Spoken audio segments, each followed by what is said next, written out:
Boy, they must have really liked my remarks. Yeah, look at that. I did. They're fantastic. So, Senator Scott from South Carolina, you've been here before. But remind the folks, how you grew up, what you did before you became this U.S. Senator that we watch on Fox News. Well, I grew up in South Carolina in a single-parent household, mired in poverty. My parents got divorced when I was about 7 years old. So for my younger years, I was really disillusioned about life and about America and about what was possible. So delusioned that I tell my joke that I flunked out of high school as a freshman. How many of you flunked out of high school? Oh, just me. I'm sorry. Never mind. Yes. This is not an audience participation part. Yeah. I failed world geography and civics. Civics is the study of politics, which tells me God has a sense of humor because I'm a United States Senator. I also failed Spanish and English. And if you fail Spanish and English, no one calls you bilingual. They all call you biignorant because you can't speak any language. That's where I came from. I had the good privilege of meeting a mentor, a Chick-fil-A operator, who was a Christian, who taught me about conservative principles, not as Republicans, but as Christians. And I had a praying mother who believed that. That's principles over politics, right? Yes. And you were getting applause there, so I'm helping you out. So you get the applause. Thank you very much. Keep. And a mother who believed that prayer was the key, very much in the same fashion as 2 Timothy 1 starts off with Eunice and Lois, the grandmother and mother of Timothy, that her son, with faith in Christ Jesus, could be somebody. That there's no other way to define significance in this world except through faith in Jesus. So as a freshman in college, I accepted Jesus Christ as my personal Lord and Savior, September 22nd, 1983. And as an elected official, I've tried to model my policy positions after the gospel, not after conservatism or republicanism or Americanism, but after Jesusism. So, amen. that's simple. Amen. So after flunking out of high school, and I don't even want to ask you what college accepted you, Yes, but yes. Thank God for football. Anyway, go ahead. yeah, get an amen. What inspired you to be a U.S. Senator? I can't say that I ever was inspired to be a U.S. Senator. One of the things that my mentor, John Moniz, taught me was that if you want to get something out of life, focus on giving. He taught me really the core principles of Galatians 6:7, whatsoever you sow, you will reap. Verse 9 talks about if you wait long enough, you'll get the response. And Luke 6:38, give and it shall be given unto you in good measure, pressed down, shaken together, running over. He taught me that it was in my enlightened self-interest not to worry about receiving, but worry about giving. And frankly, he said the best way for a poor kid to make a difference is through public service, investing yourself in something that cannot give you a return. And that over time led me into local politics, and then through the grace of God, an opportunity manifested where I could run for Congress. And when that happened, I jumped into a fairly competitive race and was blessed beyond recognition. Well, what I want you to pick up on what he just said, because too often we see public service today as one of the lowest things you could do, because it's just filled with, whatever we watch about it. It is one of the highest callings, and why it's called being a minister of God to that institution. So thank you with that perspective. Thank Senator Tim Scott for that perspective. I can bless that. Senator Lankford, same thing. I know you're from Oklahoma, kind of give the background, and then what kind of got you, because you're a Baptist, right? That's correct. Yeah. And admit it publicly. And in 2007 and 8, I chaired Governor Mike Huckabee's presidential run. And I loved it when this lady went up to him and said, "Are you one of those narrow-minded Baptists?" And he asked, "What do you mean by narrow-minded? That you believe only the Baptists are going to go to heaven?" And he said, "Oh, ma'am, I'm way more narrow than that." I don't think all the Baptists are going to make it. So yeah, welcome But we're to not Family naming Leadership. names, yeah. But give us your story, your background, what led you to be a United States Senator. Yeah, I'm a little bit of an odd duck as well in this, that I had no political background at all. No one in my family was involved in politics, nothing like that. My parents divorced. So Jim and I joke about this. We were in a race there. My parents divorced when I was 4, and so he made it all the way to 7. So he got a lot more time. But for me and my family, just growing up, my mom was a librarian. Engaged. We were at a very large church. I was living in Dallas at that point, where I grew up with my grandparents, living with them, and my mom and my older brother. We went to First Baptist Church Dallas. And at that time period, when I was 8 years old, Mom was literally dragging me to church every time the doors were open. And she was looking for men to be able to invest in my life, in ways to be able to get engaged. And I can still remember at 8 years old, sitting in the balcony, paying attention for the first time, probably, and listening. My pastor was Dr. W.A. Criswell, and listening to Dr. Criswell preach, and it starting to sink in and understanding this one simple thing: there is a God, and I don't know him. And that one simple truth just echoed in my mind. I couldn't let go of. And I was still thinking about it when I got home that night, and was laying in my bed just thinking about this one simple truth: there's a God, I don't know him. And as complicated as we make the gospel at times, I think we overcomplicate the simple truth that there is a God who loves us and who pursues us, and who reveals to us the truth that we need to understand at that moment and gives us the opportunity to be able to respond to it. And at 8 years old, I prayed and accepted Christ. I was baptized Easter Sunday, 1976. That began a journey for me. That wasn't a close journey with God. It just, growing up, wasn't around a lot. Mom remarried, moved, went to college. Actually did graduate high school. There Went to are college. small miracles everywhere. So it's a good thing. Yeah, it's great. I was in many ways the opposite. I was the nerdy band kid in Latin club and in the debate club, and I was that kid. So okay? just how nerdy were you? What instrument did you play? Yeah, okay. I was the drummer. At least I was the cool kid, that was drummer. I joked around with folks all the time that I was the rare drummer that actually made it through drum corps without smoking marijuana. That was pretty remarkable. So to be able to 420 make it through. means Yeah. nothing to you. So for me, I was that kid growing up, just around all the nerdy books, and I read the newspaper even as a little kid, and my mom and my grandmother was just addicted to talk news radio at that time. There wasn't talk radio at that time, just news, so the news was always on. I was involved in policy and ideas, just being in speech and debate, but never anything in politics. As a senior in high school, I was called to ministry. It was very clear, very distinct. Started getting mentored in college and started getting involved in youth ministry and loved it. Served in youth ministry for 22 years. Went to Southwestern Seminary in Fort Worth, graduated Master of Divinity in Biblical Languages. I want to stop you for a second. Yeah. He served in youth ministry for 22 years. That deserves an applause. So here's the problem with that, Bob. Bless you. No, here's the problem with that. When I tell people that I was a youth pastor for 22 years and now I'm a United States Senator, that either terrifies them or excites them, one or the other. So I never know just their relationship with their youth pastor. But for me, serving in youth ministry, serving with families, was just the joy of my life.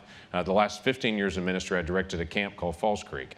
Falls Creek's the largest camp in America. We have 51,000 students that come a summer. And it's a very unique place. It was not uncommon for us to have a summer with more than 2,000 students coming to Christ in a summer. It is the greatest place to be able to serve in ministry because you get the opportunity to be able to be around people at moments of high impact. Can't imagine anything I would rather do more. And then in 2008, God completely interrupted our life. In 2008 and 9, in that time period, God spoke to my wife and I separately that we were supposed to run for Congress. And it's a long story, but it was clear and it was distinct. And both of us, when we both heard it, we talked about it, had a long conversation, and decided, okay, we'll pray about this for a month, but honestly thought this is going to be like Abraham, Isaac going up to Mount Moriah, and we're going to get to the top, and God's going to say, thanks for being faithful, but there's the ram, okay? You don't actually have to do this. You can keep doing what you love, working with students. But we got to the top of Mount Moriah, and he was like, no, kill it. We're going to kill your old career, and we're going to do something different.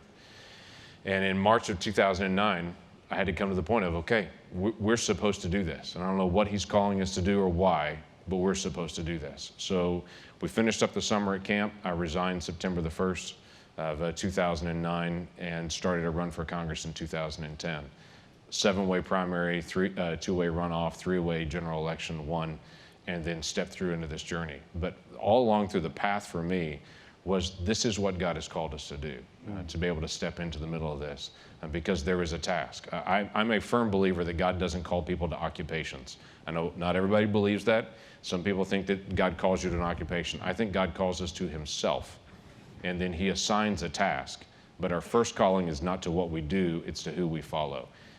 So. Well said. Very, very well said. Before I get in the heart of the story, I just want to follow up on what you just said, because when I first called up my wife and said, Darla, I think I'm going to run for governor, she had 3 words for me, and they were not, I love you. They were, are you nuts? Yeah. Okay? And so obviously I lost, that's why I'm here. But But we wouldn't be here if you hadn't gone through that first. right. Yep. So you two don't look like each other. All that hair he has. That's I was going to point that. The red hair. I have hair jealousy. It's the red hair. Yeah. Yes. So Maybe the greatest minority in the Senate. It is the greatest minority in the Senate are redheads. You did Fewer point that out. redheads than any other group in the Senate. Yeah. There you have it. There you go. well, we used to. I had that account. I was a redhead growing up as well, Okay. and I believe stress took the red out. Yeah. So My daughter calls this salt and paprika now. that's why God didn't give me girls. So, what was the inspiration to say, listen, guys, something's going on here that's not right. We need to do something different. We're seeing a divided America.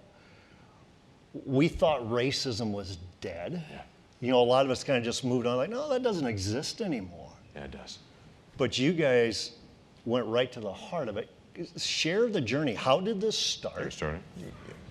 And then just kind of follow through. Tell this audience and why this is so important. So Tim and I obviously had conversations about different shootings that happened where a black man would be shot by a police officer in the community would rise up and would talk about and try to figure out what's going on with that. And he and I would talk about it. And when I started watching all of this happen, and this was about 4 years ago, I guess now, there were several shootings and then response to police, and then there was in Dallas, the shooting of police officers downtown. And it was in that season right there, I sat down with my staff and I said, racism is not a vote we can take in Congress. And we typically sit as a staff and talk about policy issues. This is a cultural issue. This is who we are as Americans, that we've not finished with the task. There's not a vote we can take, and there's not a bill that we can pass that's going to solve this. I don't know what we're going to do, but we're going to work on this. And we started committing to be able to pray about this. After about 2 weeks of just kind of praying and talking about it, I started just walking around and talking to people in my state whenever I'd travel and just say to people, has your family ever had a family of another race in your home for dinner? It was just a very simple question. And I'd ask people of all races, all backgrounds, has your family ever had a family of another race in your home for dinner? Almost everybody that I asked that question of answered back to me, I have friends of another race. To which I would say, that wasn't what I asked you. Has your family ever had a family of another race in your home for dinner? And when they got past the no, it hasn't happened, I would just say, why not? And it just started this dialogue. And some of it for them was internal, some of it was external, back and forth. And I wouldn't push, I would just ask the question. Tim and I started talking about it and just kicking this idea around, and we formed an idea that was very simple, just called Solution Sundays. To say, if we're going to initiate the issue about race, race is not going to be something we're going to vote on. It's a family issue. It's a heart issue. And this is something that we should lead as a church. Of all groups that should lead on this, it should be us. I mean, you can go all the way back to the book of Jonah. The book of Jonah is really about racism. You get to chapter 4 and Jonah's griping in front of God. I knew you would forgive those people, and I hate them, and I didn't want to come because I knew you would forgive them. And God puts the vine around him and says, you love this vine more than you love those people. That's not me. And though you have said those people to them, I don't. So from the earliest days, we as a church should be a people that are passionate about people of all races, of all backgrounds. And I think it's an area that we should lead. And to me, it's not one church inviting another church that's another race that meets on Sundays together. It's one family engaging with another family and actual friendship and relationship. Something happens when we break bread together. Absolutely. Something happens when we have coffee together, and you actually get to know somebody. And I've got to believe, from your background in the ministry, being called into being a youth pastor, I still believe one of the most segregated times there is in America is Sunday morning church. And did that play a part of it, of that I want to be a part of the solution of bringing that America together? That absolutely played a part of it. And the camp that I directed was multiracial, was inner city, suburban, open country. Everybody came. But when everybody came, there was still a challenge of everybody meeting each other. It would still be this group over there and this group over there. Though there's 5,000 of us all at once, we're not connecting. And to me, the biggest single issue is family to family. When, as parents, my kids see me sitting at the dinner table with someone of another race, and they see this as normal conversation, that this is typical. Why wouldn't this be a normal conversation? Kids don't believe things until they see it. And when they see us actually having that dialogue, it's very different than us saying, let's talk about it. I'd rather see a sermon Yep. than hear a sermon. So Senator Scott, be ice cream for a second and just fill in the cracks. Give us your part of this journey, this part of the story, and really the impact it has on you as an African American United States Senator and Republican conservative. Certainly. First, to have James mull over the importance of addressing racism is unfortunately oftentimes an unusual prospect for a white guy who has no reason to focus on this issue to take on the challenge and then come to me. I didn't go to him with the opportunity to create Solution Sundays. He came to me. So I think it's important to remember that our nation continues to evolve in the right direction.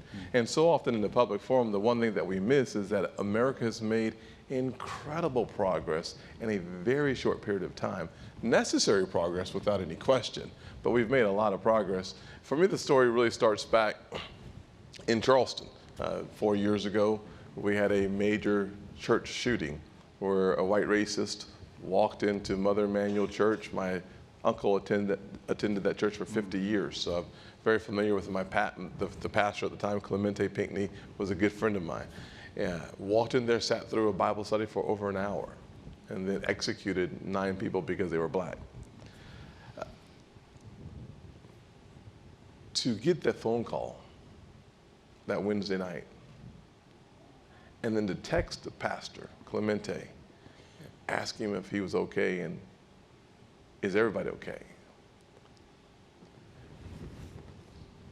To not get a response and then to find out what happened, and to have witnessed all around this country the racial riots and challenges and marches that have happened after other shootings, to watch my city and my state, instead of pulling apart, we actually came together.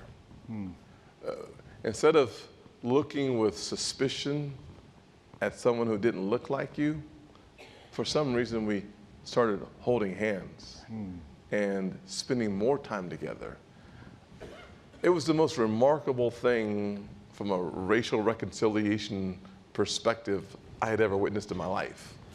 And what sparked that response was the 9 family members remembering the truth of Matthew 5:44, to love those who persecute you, to pray for your enemies.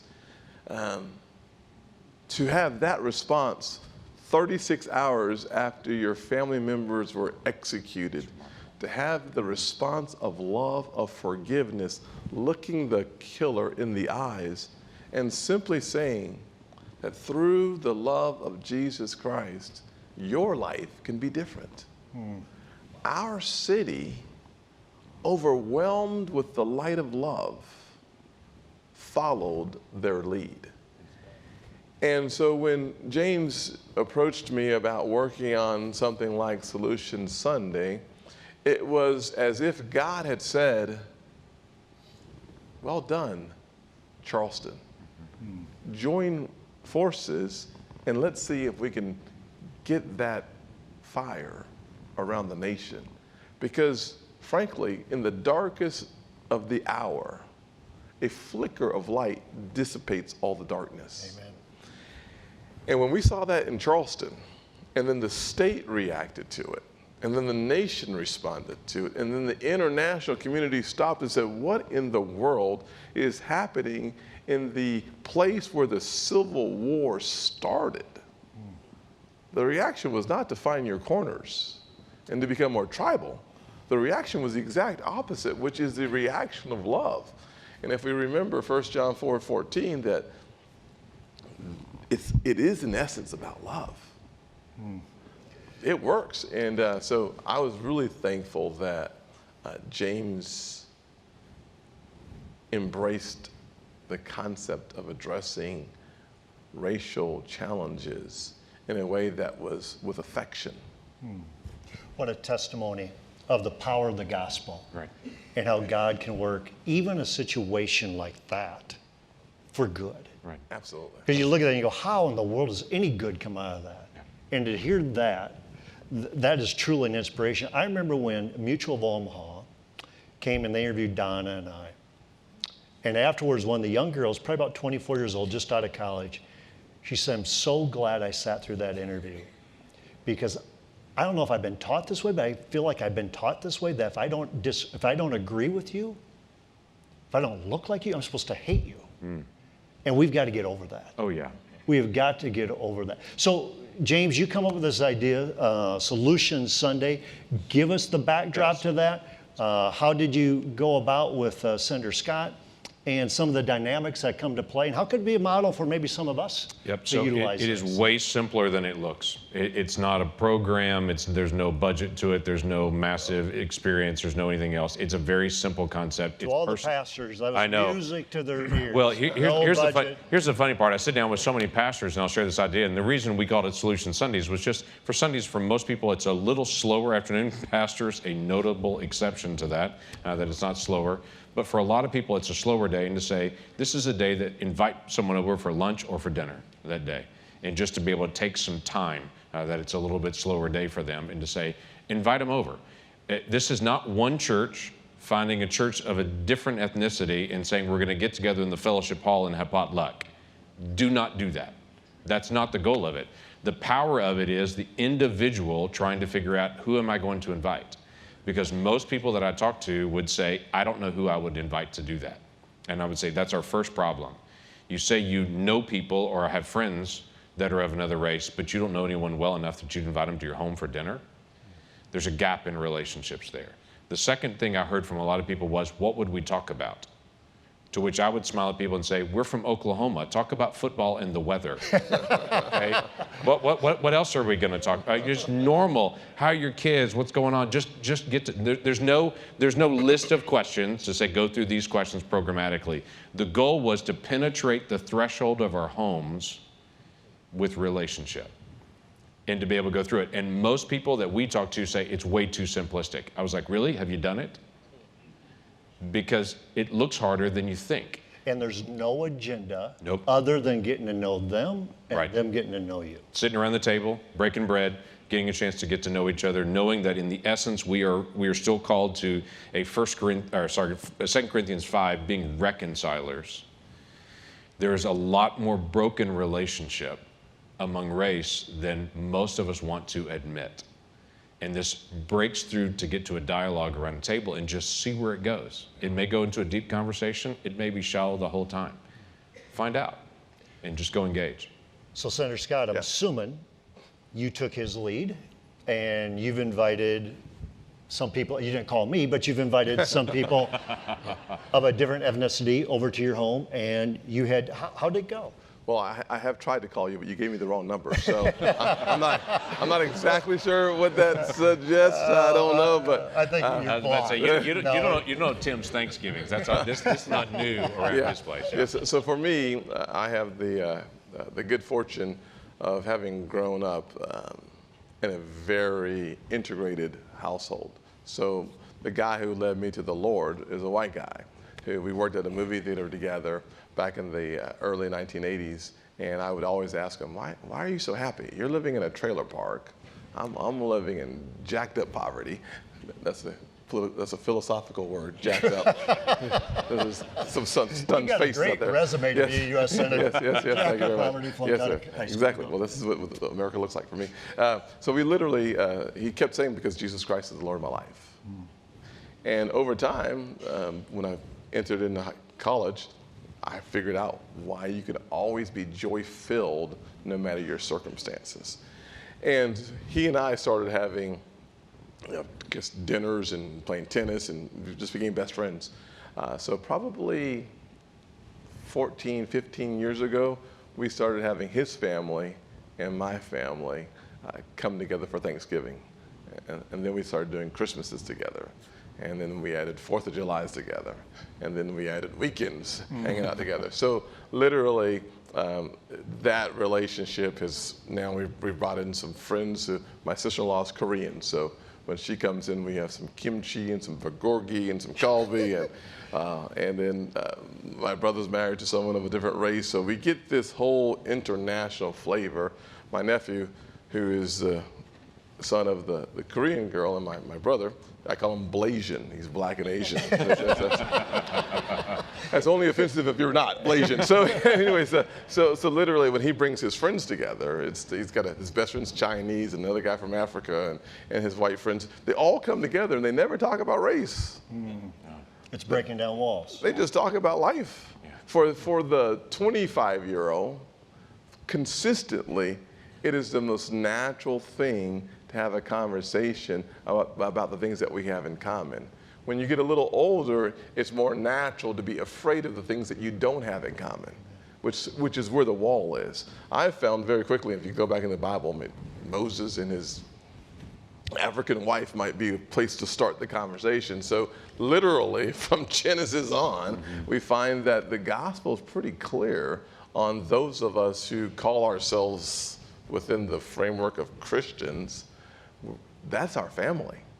It's not, I'm first a Christian, not black. Amen. I'm a part of according to Galatians Family of God. 3:29, we're all adopted into this family. So if we start with that as our lens, it's really easy to invite your family over. Now, I want them to go home still. Yeah. I'm not saying to move There's in. a time to come, time to go. Exactly. It's Ecclesiastes 3, right? I mean, Time for you all things. you don't have to go home, but you got to get out of here at some point, right? So it's Well, if important. you would invite me over, I'd bring Dutch letters. That Excellent. is- All right, good. I'm not sure what that is, but it might be good. I don't know. Okay, good. Any idea? You know, there's the seed. Invite me over. Senator Langford, what did you learn about Senator Scott, or what did you learn about the African American family that you had come dine in your home?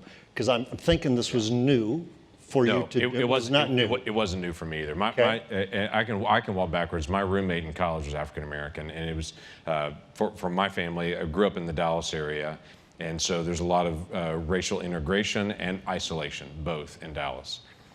When I went to college, my freshman year, I had one roommate, and I had to get a different roommate my second semester, or my second year.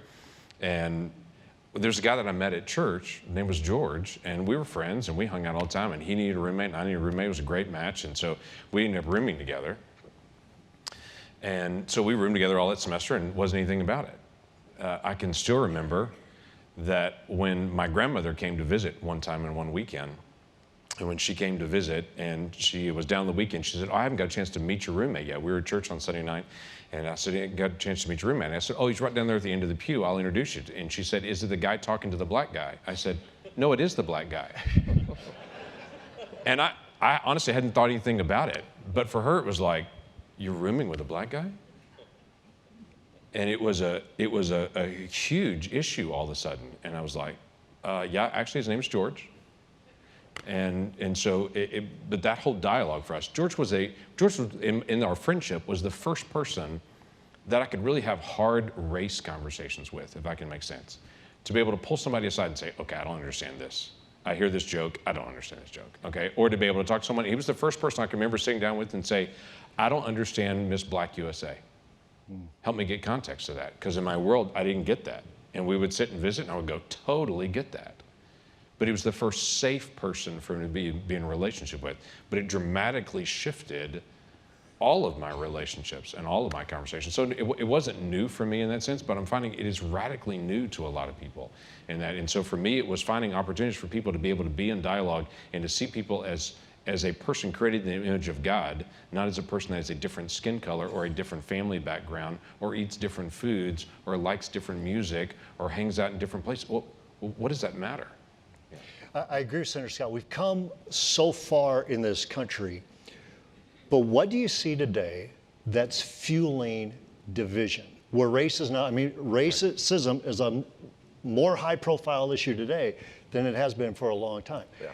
It's, in me, yes, the shootings, yes, what you've referenced, but there's more to it as well. What do you see being the underlying factor that's bringing racism to a higher? Well, I think in many ways it still is an unsolved mystery and issue that we haven't fully embraced and dealt with. The other part of it is that there are people who have figured out how to monetize conflict. And the profit driven by tribalism is enormous, and the political benefits of identity politics is a narrative that you can't get enough of. And the media, I think, makes more money off of conflict than they do kumbaya. I could be wrong. Last time I checked, they're making more money now when in fact 93% of Americans say that we are too corrosive and too toxic as a nation and too polarized. The 7% who disagree are making a lot of money off of it. So if you really think about the primary driver of this new division, I think it's people have figured out how to monetize conflict. So if it's monetizing it, if it's tribalism, if it's this is what sells, I mean, this is what makes people watch, how do we break through that? I mean, how do we break, because obviously we look at a country, we can't go on as divided as we are, where I talked about earlier, you can't just represent one part of America. Right. You have to lead all of America. Right. How do we break through that? So let me make a couple comments on it. One is, the United States is one of the few countries in the world that's actually even trying to break through this. Most parts of the world, they still isolate by race or by tribe. Most of the world still. If I go to Guatemala right now, people would say, everybody in Guatemala gets along. Oh no, that's not true. In the northwest side of Guatemala, they're Mayan descent, and they have a totally different perspective, and they're isolated. So you go country to country all around the world, and most areas do not do race the way we do. And you want a simple way to be able to prove it? Watch the opening ceremony of the Olympics. When the flags march in and the teams march in, look at the diversity on that team. And then look at the diversity of the United States team and see the difference of what we are trying to do as a country that most other countries aren't even attempting to do. So let's begin with, we have come a long way, but we are not close to being done. We've made incredible progress, but we've got to be able to finish what we have started on it. So for me, the work that's still to be done is still the heart issue. It's not the legislative issue as much as it is the heart issue. It's the family to family. It's the relationship to relationship. It's continuing to be able to break down those barriers. That should be led by the church. That should be led by people that say, I see you in the image of God. That's what I want to get to, because as you say, you know, we're not close to having this resolved yet. You said it's unresolved. There's a lot of pastors and church leaders here today. What's the message to the church on how do we resolve this? How do we resolve it? And will it be resolved on this side of eternity? Yeah. Well, division will never be solved. Whether that division is based on race or culture or tribes or those who believe and who don't believe. I'd say a few things if you give me a little time. We only have a few minutes left, but I'll take all 6 of those minutes. You go ahead. Just joking. He's got a lot to say. The first thing I would say is, let's be careful not to buy into the narrative that we are as divided as being sold to us. We're really not as divided as being sold. Once again, if you look at anyone who's not paying close attention to cable news, they're probably happier and getting along better because they haven't bought into the narrative that is really a profit-driven narrative. So first thing I'd say is we're not nearly as divided as it's being sold. Number two, division starts in our own hearts. So to pastors and to believers, the first thing we should do is check our own heart. If we're going to live up to Matthew 22, verse 37, loving your neighbor as yourself, check your closet, and that's a good place to start. And the third thing I would say is that the division we should be most concerned with, beyond the racial concepts and the stuff that we're talking about now, is that the new minority in this nation that will be attacked in the most aggressive way are those who believe in a biblical worldview. Right. So just know that resolving the issue in our own hearts provides more favor from the Lord, from my perspective, to work on what is going to be the next major battle of division in this country. And it is, can we as Christians live out the gospel of Jesus Christ without being attacked as bigots and just list them? That is the current fight on college campuses. Right. And what you see there is coming to your government, save the favor of God on this country. So you're saying this audience is not immune from No, the no. persecution? Oh, no. It's And coming. so the blessed are those who are persecuted, for my sake. We're starting to see that. And We know. Yeah, and let me just say this quick thing as well. I don't believe Washington changes the country. I think the country changes Washington. And so there's this belief that you go elect godly people like Tim Scott, and Tim's going to go fix this. That's not how it works in America.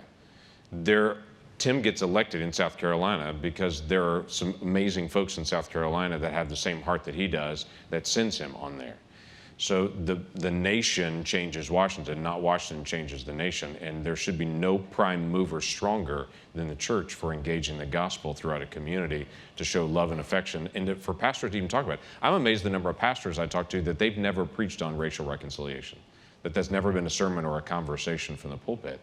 Because for some, it's like, you know what, it's really not an issue in our community. Really go ask.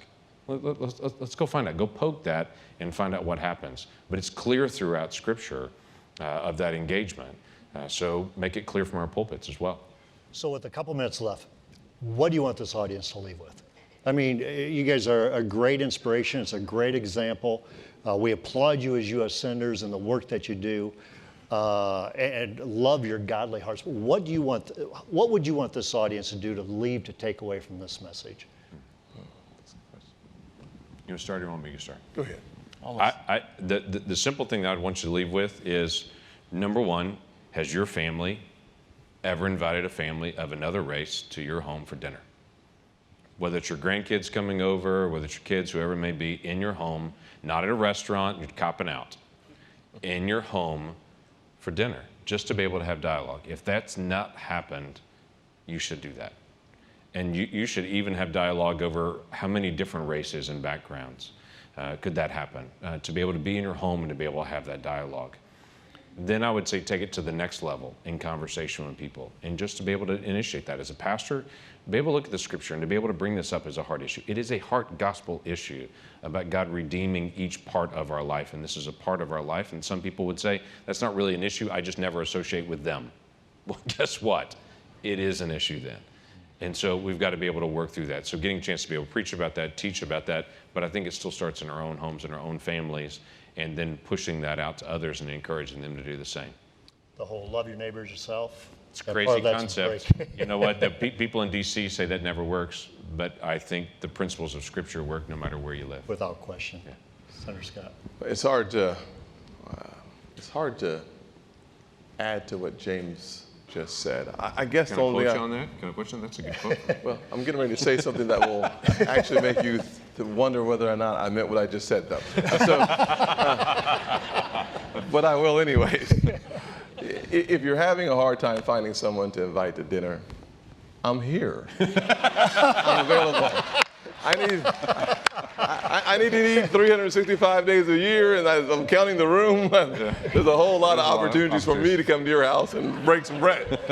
I like salmon, medium well. It's a filet as well, medium well. So this is good. One of the greatest divisions in America is vinegar-based barbecue or tomato-based barbecue. Yeah, so That's one of the great tomato-based barbecue is tomato-based simple. is correct. Right. That's the way to go. Praise the Lord. We solved all the problems. I will say in my last few seconds, to be honest with you, I think if we would just embrace a biblical worldview without our human biases and just challenge ourselves, not to do what he just said, but challenge ourselves to fully embrace the gospel of Jesus Christ and live it out consistently in every single area of our lives. And we will attract people saying, why are you different? And that will be, well done, my good and faithful servant, Matthew 25:21. Yeah. Can I make one quick comment on that as well? And Tim and I talked about this as well. 1 Timothy chapter 2, go look at it again. It's the passage you know well about being aliens and strangers in this world. Live such good lives among the pagans that though they accuse you of doing wrong, they may see your good deeds and glorify God on the day he visits us. We all know that one. I love asking people, what's the next verse? The next verse is honor authority. And it's a striking call to the church that I think Peter was writing to them. And if you look at Peter and you break down what Peter was trying to do, he was writing to them saying, you are in a culture that doesn't understand the gospel at all. So here's what I would encourage you to do. Live as an alien and stranger in this world. And then he gave multiple illustrations of how to do it. The first of his illustrations were honor authority. Why? Because no one does that. And when you do that, you'll stand out and you'll have an opportunity to present the gospel. If the church sounds like Fox News, MSNBC, CNN, if that's what our dialogue is, we don't sound any different than anyone else. I tell people all the time, if you complain about government and complain about what's going on, that is our mission field. I would appreciate if you pray for those people as much as you complain, because that engages us to be able to live the 1 Peter calling to say, live such a good life that it stands out and you do look different on that. And when you were talking about that before, we've talked about that before, but I think it's really critical for this group that you have a biblical foundation to also not go into the siren song of the noise of our national media and national politics and think that's the way you have to do it. That's not what he called us to be. Wow, wow, wow. That is principles over politics. That is Psalm 121. Where does my help come from? It comes from Washington, D.C. No, it does not. It is a Capitol Hill. It comes from the Lord. Amen. So the encouragement, look higher, think bigger. Let the church be the church. We are so, so grateful that you two would take the time and spend time with us. Please give them